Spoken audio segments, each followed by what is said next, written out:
Puji Tuhan, kita mau merenungkan firman Tuhan yang terdapat dalam kitab 2 Tawarik, pasal yang kelima, ayat 2 sampai dengan ayat yang ke-14. Ayat ini begitu banyak, saya minta tolong nanti kita membacanya dengan bergiliran. Kitab 2 Tawarik, pasal 5 ayat 2 sampai dengan ayat 14. Kalau sudah dapat, saya undang semua kita bangkit berdiri.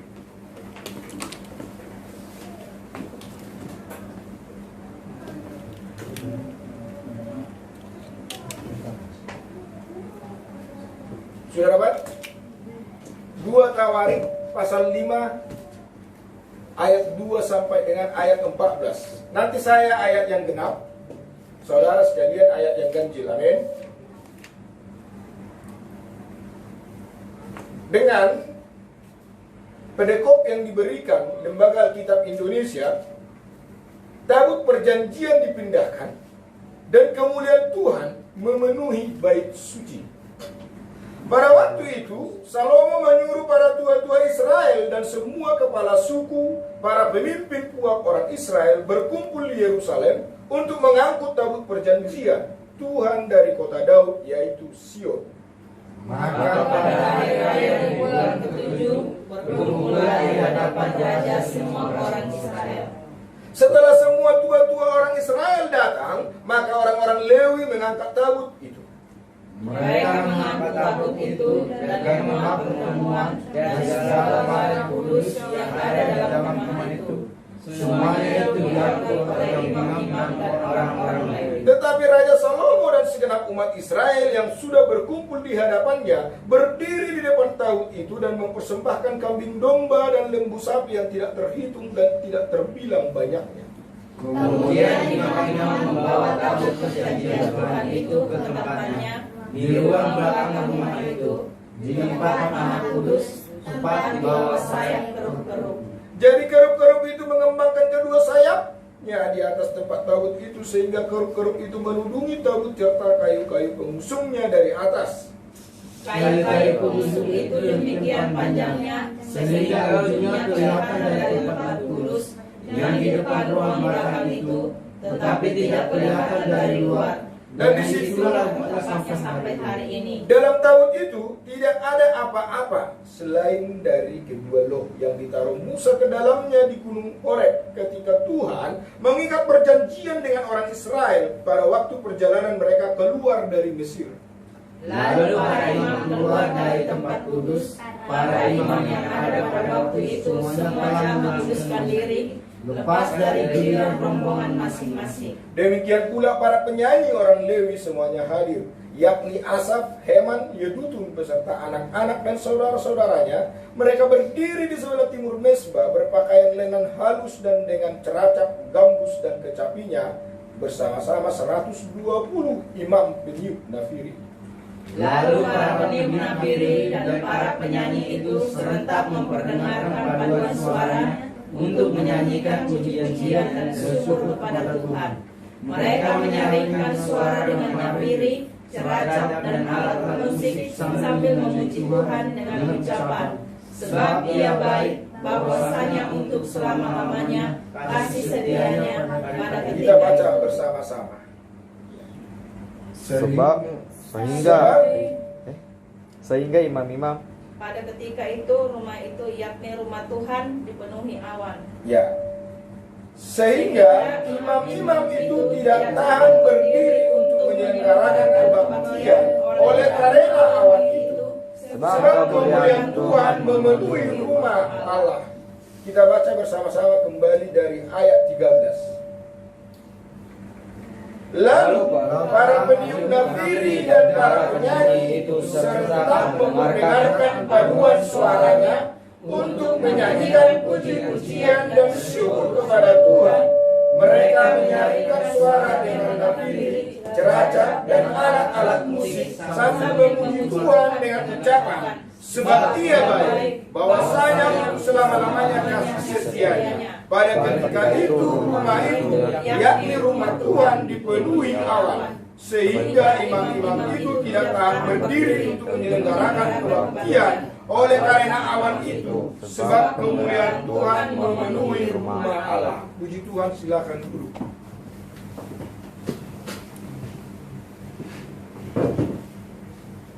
Ayat 13 dan ayat 14 di sana dikatakan bahwa rumah Tuhan, bait suci, bait Allah yang dibangun oleh Raja Salomo itu dipenuhi dengan awan kemuliaan Tuhan.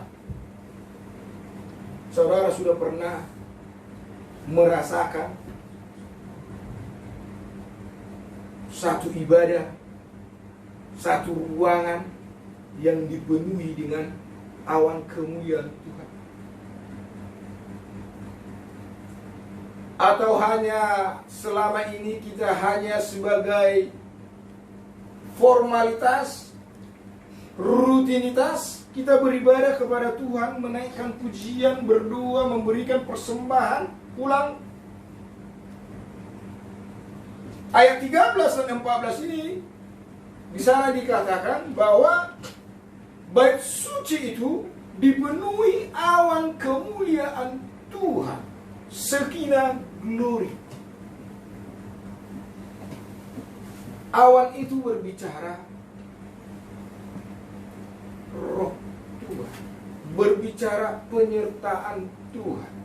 Dalam perjalanan bangsa Israel keluar dari tanah Mesir menuju tanah perjanjian, yang menuntun bangsa Israel berjalan di padang gurun itu, kalau pada waktu siang hari adalah tiang awan, pada waktu malam hari tiang api, menggambarkan penyertaan Tuhan, pimpinan Tuhan, yaitu sekarang ini Roh Kudus. Awan kemuliaan Tuhan yang dimaksud di sini adalah berbicara tentang hadirat Tuhan memenuhi bait suci itu. Hadirat artinya kehadiran Tuhan. Amin. Awan itu gambar atau lambang yang kelihatan bahwa Tuhan hadir di sana.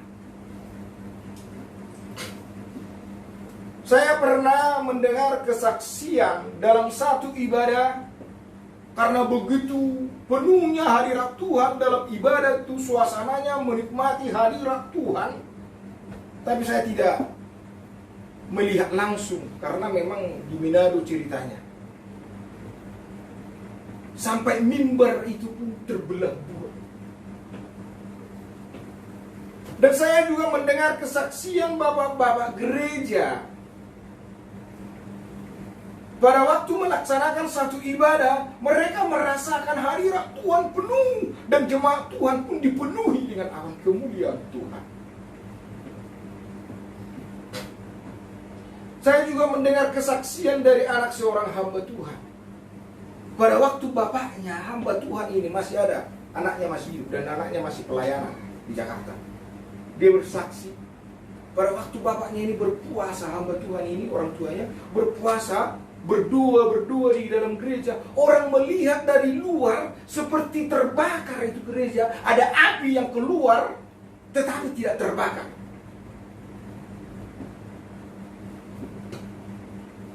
Begitulah awan kemuliaan Tuhan.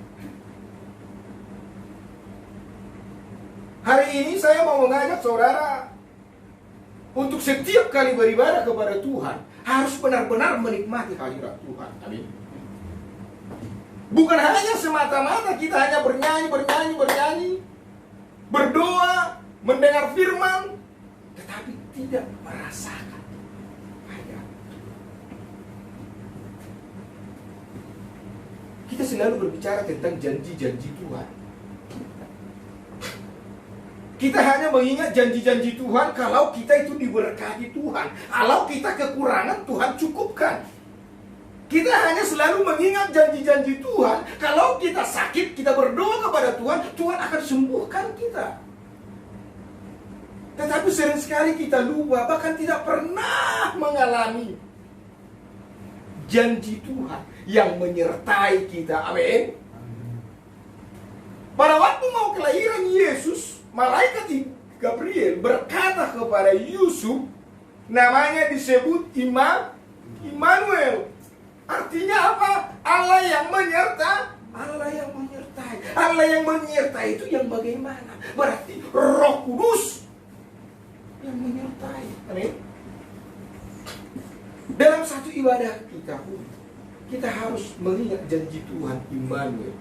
Allah menyertai ibadah kita. Amin.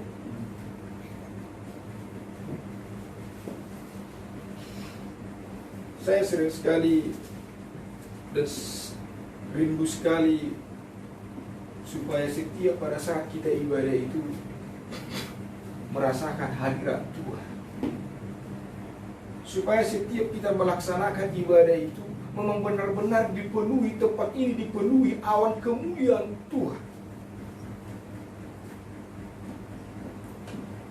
Saya ada rekam khotbah di YouTube saya dan juga nyanyian penyembahan untuk firman. Di sana saya menyembah Tuhan sungguh-sungguh. Istri katakan, kenapa kau teriak-teriak? Kayak jauh aja Tuhan itu. Ya. Sering sekali saya di tempat ini berdoa, memang sepertinya saya berteriak kepada Tuhan. Karena apa? Saya rindu sekali supaya hadirat Tuhan itu diturunkan di tempat ini. Suasana surga itu diturunkan di tempat ini. Sering sekali saya bergumul kepada Tuhan untuk menggoncang surga itu, supaya suasana surga itu turun di tempat ini. Tapi saya tidak tahu apakah saudara menikmati hadirat Tuhan pada waktu itu. Apakah saudara merasakan suasana surga pada waktu itu, saya tidak tahu. Tetapi saya bergumul kepada Tuhan supaya pada saat kita berdoa, pada saat kita beribadah, memang benar-benar kita merasakan hadirat Tuhan.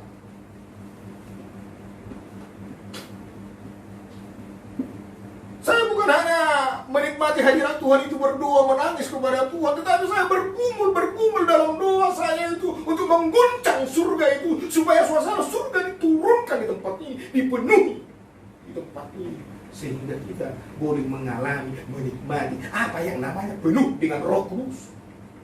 Saya pastikan orang akan sulit sekali merasakan yang namanya penuh dengan Roh Kudus. Orang-orang akan sangat sulit mengakui yang namanya berdoa dalam Roh Kudus. Karena apa? Karena memang tidak dapat dirasakan. Berbicara tentang kepenuhan Roh Kudus, berbicara tentang karunia bahasa lidah, itu berbicara pengalaman pribadi bersama Tuhan. Amin. Kalau hanya berbicara logika, pengetahuan teologi, ya, berbicara tentang karunia Roh Kudus, berbicara menyembah Allah di dalam roh, hanya teologi, ya, logika saja, itu tidak akan mungkin. Kenapa? Karena saya sudah melihat banyak para ahli teologi, ya, sudah sarjana, S1, S2, doktor, profesor teologi, tetapi tidak mengalami. Karena apa? Tidak ada pengalaman pribadi bersama Tuhan. Dan saya tidak mengajari saudara untuk berdoa, katakan begini, berdoa. Saya tidak katakan. Karena yang memenuhi kita itu dengan Roh Kudus, yaitu Roh Kudus itu sendiri. Yang memenuhkan kita itu dengan karunia Roh itu, ya Tuhan Yesus sendiri. Dan saya rindu sekali pada waktu hadirat Tuhan memenuhi tempat ini, kita menikmati hadirat Tuhan itu. Kita berdoa kepada Tuhan supaya Tuhan memenuhi kita dengan rohnya, sehingga kita boleh mengalami terbang bersama Tuhan, menikmati hadirat Tuhan, sehingga roh kita itu terhubung, connecting dengan roh Tuhan.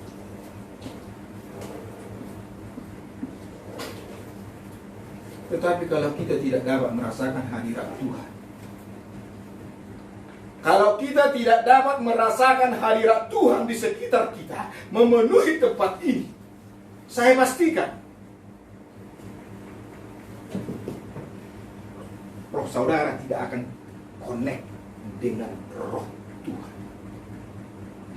Tetapi kalau kita menikmati hadirat Tuhan itu, Kalau kita menikmati hadirat Tuhan itu, kita merasakan Tuhan ada di tengah-tengah kita, kita akan terhubung dengan Tuhan. Roh kita akan terhubung dengan Tuhan. Dengan sendirinya kita akan dipenuhi dengan Roh Kudus, sehingga roh kita itu berbicara kepada Tuhan, berbicara, berdoa kepada Tuhan. Roma 8 ayat 26 misalnya dikatakan, kita akan berdoa kepada Tuhan dengan keluhan-keluhan yang tak terucapkan dengan roh itu. Karena kita tidak tahu berdoa. Alkitab katakan kita tidak tahu berdoa. Tetapi begitu banyak keluhan-keluhan dalam diri kita ini yang tidak dapat kita sampaikan kepada Tuhan. Tetapi pada waktu kita terhubung roh kita kepada Tuhan, dalam awan kemuliaan yang memenuhi kita itu, kita rasakan hadirat Tuhan itu, roh kita itu terhubung kepada roh Tuhan. Di sana dikatakan Yohanes 4 ayat 24 itu, di sana akan terjadi bahwa Allah akan tiba saatnya kita menyembah Allah yang adalah roh itu dengan roh. Amin. Banyak orang menerjemahkan itu, banyak orang menerjemahkan menyembah, sebab Allah adalah roh, kita harus menyembahnya dengan roh. Hanya berbicara tentang perbuatan.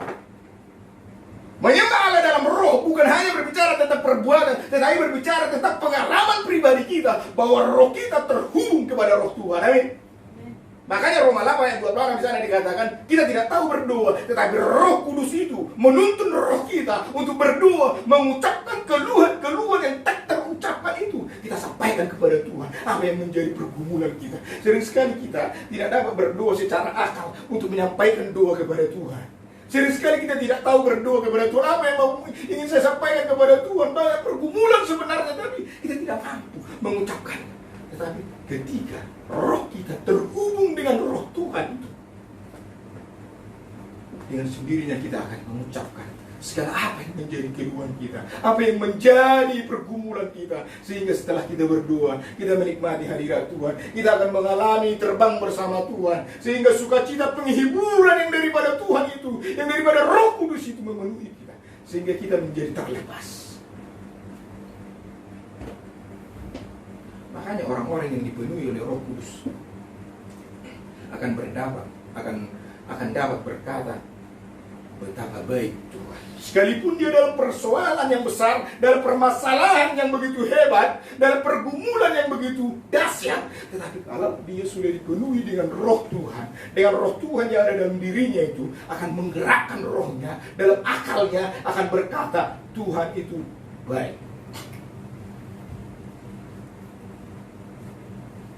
Saya yakin saudara ingin sekali mengalami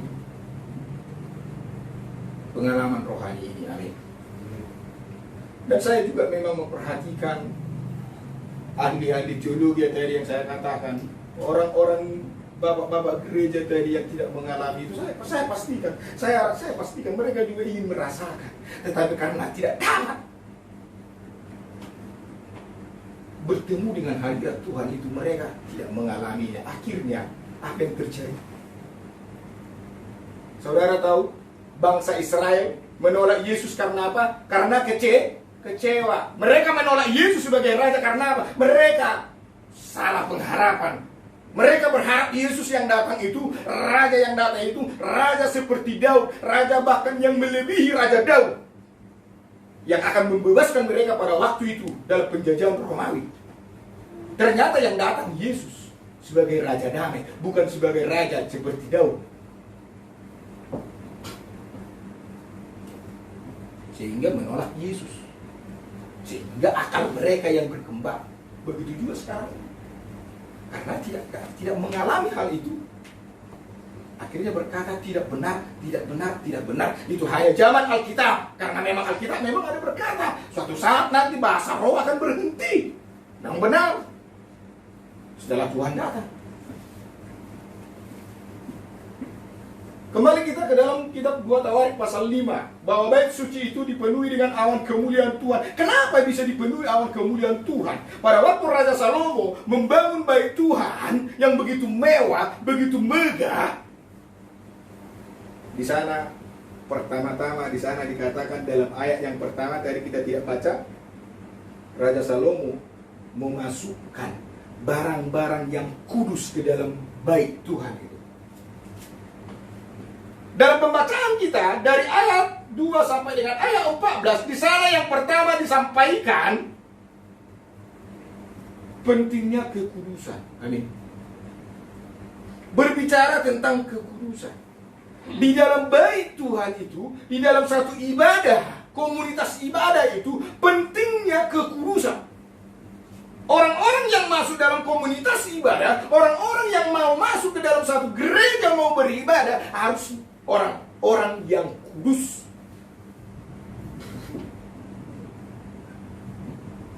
Dalam Ibrani 12 ayat 14, kejarlah kekudusan sebab tanpa kekudusan kamu tidak dapat melihat Tuhan. 1 Petrus 1 ayat 16 di sana dikatakan, kuduslah kamu sebab aku ini Tuhan adalah kudus. 1 Petrus 2 di sana dikatakan, sebab kamu adalah bangsa yang kudus, imamat yang rajani. Kita ini bangsa yang kudus. Bangsa yang kudus yang sudah dikuduskan oleh Tuhan karena kemurahan Tuhan. Kenapa mereka bisa mengalami kemuliaan Tuhan itu, memenuhi bait suci itu, sampai-sampai imam-imam pun tidak tahan?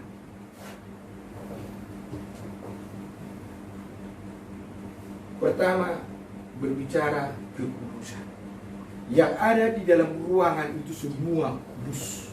Makanya saudara, kalau datang beribadah, semua harus kudus. Bahkan handphone yang kalian pegang itu pun harus kudus. Bahkan isi-isi handphone itu pun harus kudus pada waktu datang menghadap Tuhan. Amin. Apapun yang ada dalam diri kita harus kudus pada waktu memasuki ibadah kepada Tuhan. Terutama hati kita. Amin. Bahkan persembahan-persembahan pun kalau diberikan harus persembahan yang kudus. Makanya di sana dalam 2 Korintus 7 itu di sana dikatakan hendaklah memberi dengan kerelaan hati, tulus, ikhlas, kudus. Dan persembahan itu bukan persembahan yang dari hal-hal yang tidak benar. Jangan dibawa pula hasil korupsi, hasil curian, hasil tipuan untuk ke rumah Tuhan. Supaya saudara mengalami perjumpaan dengan Tuhan. Amin. Kalau saudara bawa hasil korupsi ke sini, saya tidak tahu. Saya berdua dikuduskan Tuhan, itu kudus. Ya, tapi saudara yang membawa itu, saudara tidak mengalami perjumpaan dengan Tuhan. Karena apa? Saudara tahu bahwa hasil yang saudara bawa ke dalam rumah Tuhan itu tidak kudus. Saudara mengalami kerugian, bukan mengalami keuntungan. Kemungkinan saya sebagai hamba Tuhan, bahkan juga bendahara dalam persembahan itu mengalami keuntungan dalam hal jumlah bilang-bilangan uangnya. Tetapi yang memberi, makanya saya ingin kalau kita memberi yang kudus. Amin. Jangan karena curian, jangan karena hasil tipuan, jangan karena hasil korupsi, jangan hasil percabulan. Dalam satu ibadah, mari kita bawa semua yang kudus di hadapan Tuhan. Karena hati kita pun sudah dikuduskan oleh kemurahan Tuhan, oleh darah Yesus. Kita minta ampun kepada Tuhan. Dan semua apa yang kita punya dikuduskan. Amin. Karena memang pertama di sana yang dimasukkan ke dalam bait Tuhan itu barang-barang yang kudus. Dan juga orang-orang yang melayani itu, orang-orang yang di dalam bait Tuhan itu memang orang-orang yang sudah menguduskan dirinya. Bahkan para imam-imam pun yang sudah waktunya bergilir jaga, harusnya shift 1 dia mau pulang. Karena memang perayaan ibadah raya besar ini yang shift 1 ini tidak jadi pulang, ikut melayani. Sekalipun tidak melayani inti daripada pelayanan pada waktu itu. Karena apa? Memang itu perayaan besar. Barang-barang yang kudus, terlebih hati kita harus kudus pada waktu menghadap Tuhan. Amin. Yang kedua,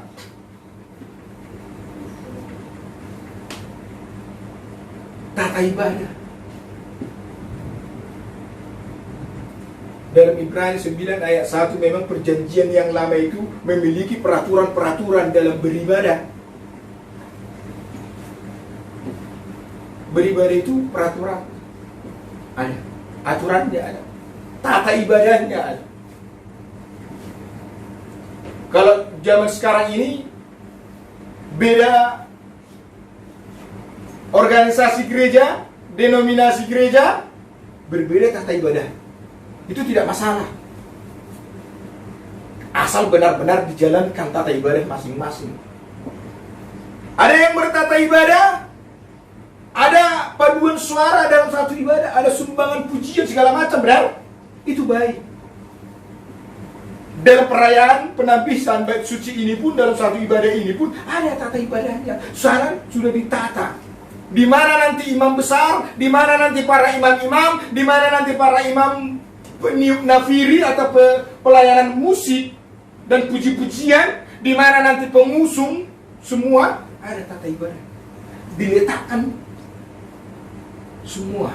Kenapa? Di sana dikatakan bahwa tabut Tuhan sebelumnya belum di bait suci yang baru ini masih berpindah-pindah pada waktu itu dan dimasukkan ke sana di ruang Maha Kudus. Dan di ruang kudus ada tempat-tempatnya kaki diam dan juga meja roti sajian. Di ruang Maha Kudus dimasukkan di sana apa tadi dikatakan? Tabut perjanjian. Saudara nanti boleh renungkan Alkitab bahwa di dalam pembacaan kita tadi di sana dikatakan isinya coba ulang, baca di dalam ayat yang ke-10. Coba salah seorang baca yang kuat. 2 Korintus 2 Tawarik 5 ayat 10. Dalam tabut itu tidak ada apa-apa selain dari kedua loyang ditaruh Musa ke dalam gunung Horeb. Coba dibaca di dalam kitab Ibrani 9. Ibrani 9 ayat 4. Dibaca yang kuat. Di situ terdapat mesbah pembakaran ungkapan dari emas dan tabut perjanjian yang seluruhnya disalut dengan emas. Di dalam tabut perjanjian itu tersimpan buli-buli emas berisi manna, tongkat Harun yang pernah bertunas dan loh-loh batu yang bertuliskan perjanjian. Ada bedanya? Ada bedanya. Dalam 2 Tawarik pasal 5 tadi di sana dikatakan bahwa di dalam tabut perjanjian itu hanya apa isinya? 2 loh batu. Ibrani 9 ayat 4 berkata bahwa di dalam tabut perjanjian itu ada 3 macam, yaitu buli-buli yang isinya manna. Pada waktu hari manna pertama diberikan kepada bangsa Israel, Musa katakan kepada Harun, ambillah segomer penuh.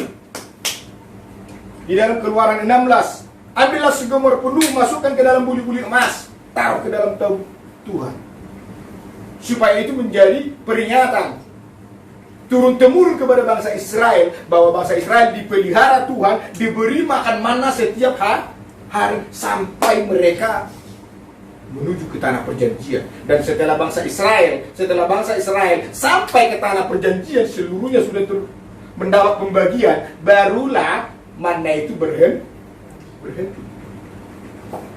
Dan pada waktu tongkat Harun bertunas, dan di sana dikatakan tongkatnya ini bertunas dan berbuah badam. Itu pun dimasukkan ke dalam tabut perjanjian. Tapi saya tidak akan menjelaskannya kenapa bisa berbeda ayat ini. Karena memang sampai sekarang tabut perjanjian ini pun tidak tahu kemana.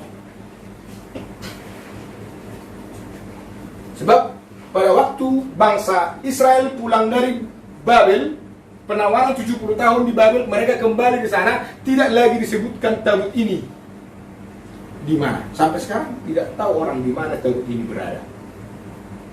Sampai-sampai ada film-film yang memfilmkan, film barat, ya, tabut perjanjian itu sudah ditemukan dan memiliki magic yang dahsyat, hebat segala macam. Sampai sekarang tidak ditemukan, dan Alkitab tidak mencatat di mana tabut itu disembunyikan. Pada waktu bangsa Israel atau kerajaan Yehuda diangkut ke Babel, semua bait suci Salomo yang megah ini dihancurkan, semua dijarah, dalam isinya dijarah. Tetapi ingat, pada waktu kerajaan Babel menjarah, membawa seluruh isi bait Tuhan itu, mau perkakasnya yang dari emas, tahu maksudnya? gelasnya, cangkirnya, cawan untuk minum aja dari emas, semua peralatan dari emas, semua itu diangkut dan dicatat. Tahu maksudnya? Dicatat apa yang dibawa, diambil oleh pasukan Nebukadnezar, dicatat. Tetapi tabut Tuhan tidak dicatat, karena mereka tidak bawa itu tabut Tuhan ke sana. Apakah disembunyikan atau tidak itu nanti berbicara sejarah, saya tidak jelaskan. Tetapi yang pertama yang mau saya sampaikan, tabut perjanjian itu berbicara tentang apa? Di sana tadi dimasukkan ada 2 loh batu, karena di loh batu itu tertulis firman Tuhan, hukum Taurat. Karena apa? Karena firman Tuhan itu kekal. Amin. Di dalam satu ibadah itu, tata ibadah penting. Makanya kalau kita mau beribadah, semua harus disusun dengan rapi. Makanya ada pentingnya berlatih sebelum ibadah. Seperti kita kemarin latihan untuk ibadah sekarang, ya memang harus begitu. Sudah harus dipersiapkan. Dan pada waktu jam tayangnya tidak ada lagi latihan, memang sudah ibadah benar-benar kepada Tuhan. Amin. Dan mereka ini pun begitu.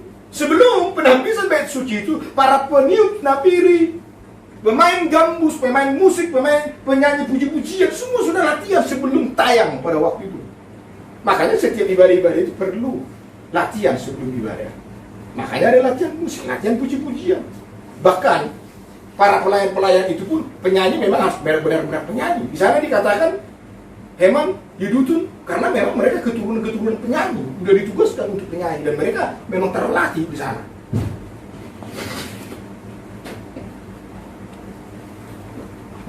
Berbicara tadi, tahu perjanjian, di dalamnya ada firman Tuhan. Makanya setiap ibadah harus ada renungan firman, harus mendengarkan firman Tuhan. Tahu perjanjian ini melambangkan pendamaian hubungan antara kita dengan Tuhan.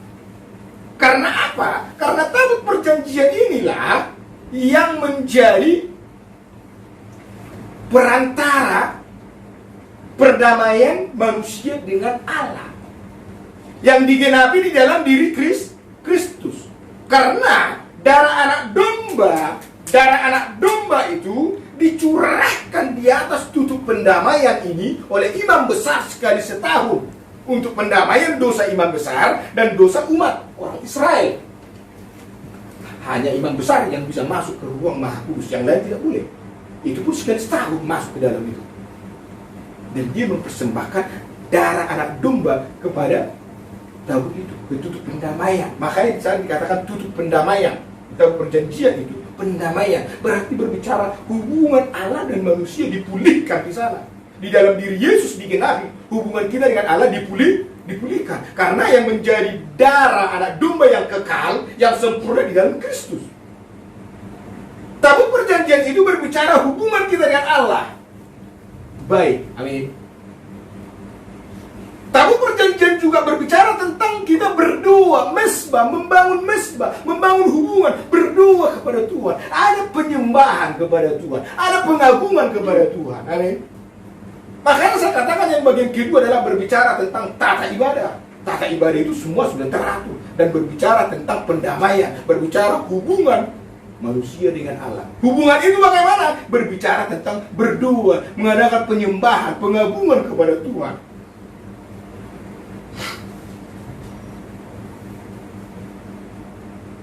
Dan yang terakhir, hadirat Tuhan.